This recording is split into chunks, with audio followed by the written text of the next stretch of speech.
E pessoal, vamos conversar agora sobre órgãos públicos, continuando a matéria de organização administrativa.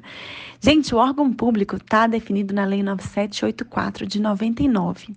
Está estabelecido nessa lei a seguinte definição: órgão, a unidade de atuação integrante da estrutura da administração direta e da estrutura da administração pública indireta.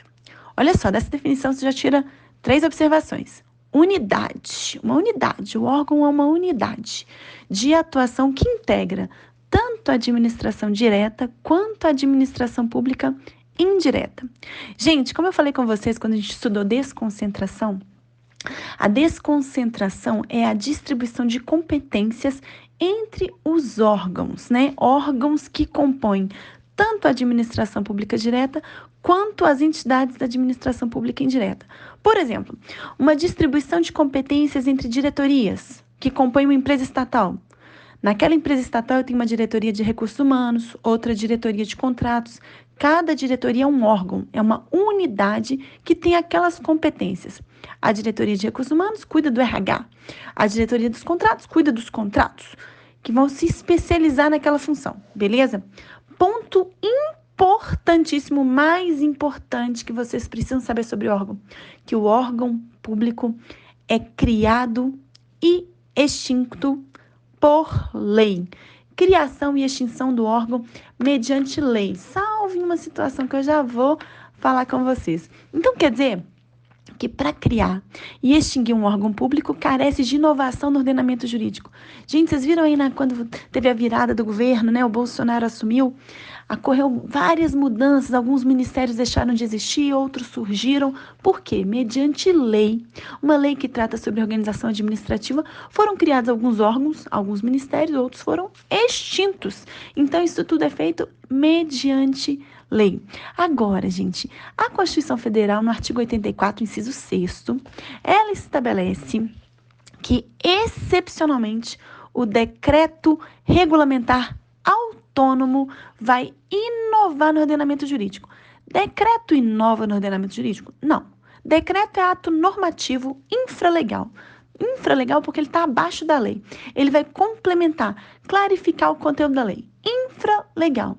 Só que esse decreto regulamentar autônomo, esse aqui, só o autônomo, ele pode inovar no ordenamento jurídico em uma situação, quando ele tratar sobre matéria de organização administrativa. Mas esse decreto não pode ensejar a criação e nem a extinção de órgãos. Olha lá, artigo 84, inciso 6º. Compete privativamente ao presidente da República dispor, mediante decreto, sobre organização e funcionamento da administração federal, quando não implicar em aumento de despesa e nem criação ou extinção de órgão público. Pessoal, então lembre-se disso, olha, carece de inovação no ordenamento jurídico. Agora, gente, vocês sabem que o órgão público é uma unidade, não é uma pessoa jurídica, não possui personalidade jurídica própria. Entretanto, alguns órgãos, têm capacidade processual ativa, podem figurar no polo ativo de uma ação judicial. Pode ser o autor de uma ação judicial. São aqueles órgãos que possuem maior independência e autonomia. Por exemplo, a Assembleia Legislativa é um órgão que tem autonomia e independência, pode figurar no polo ativo de uma ação processual. Além disso, alguns órgãos que atuam em defesa das suas prerrogativas institucionais têm capacidade processual que decorre de uma legislação aplicável. Por exemplo, o Ministério Público, a Defensoria, tem uma capacidade de postular, de propor uma variedade de ações judiciais, haja vista as prerrogativas daquela instituição, haja vista as funções, os poderes daquela instituição, beleza? Além disso, segundo o entendimento majoritário da doutrina e da jurisprudência, a teoria da imputação volitiva estabelece, gente, que o agente público, quando ele edita um ato administrativo, ele atua em nome do poder público, ou seja, a sua atuação é imputada ao Estado. Gente, em consonância com essa tese, em conformidade com os ditames da responsabilidade civil objetiva, o Estado responde objetivamente pelos danos que os seus agentes causam no exercício da função pública. Então, se eu, Gabriela, trabalho na diretoria de RH, editei um ato administrativo. Quem responde por aquele ato? Quem é que responde? A pessoa jurídica na qual eu estou inserida. Não é a diretoria, porque a diretoria é um órgão, não tem personalidade jurídica própria.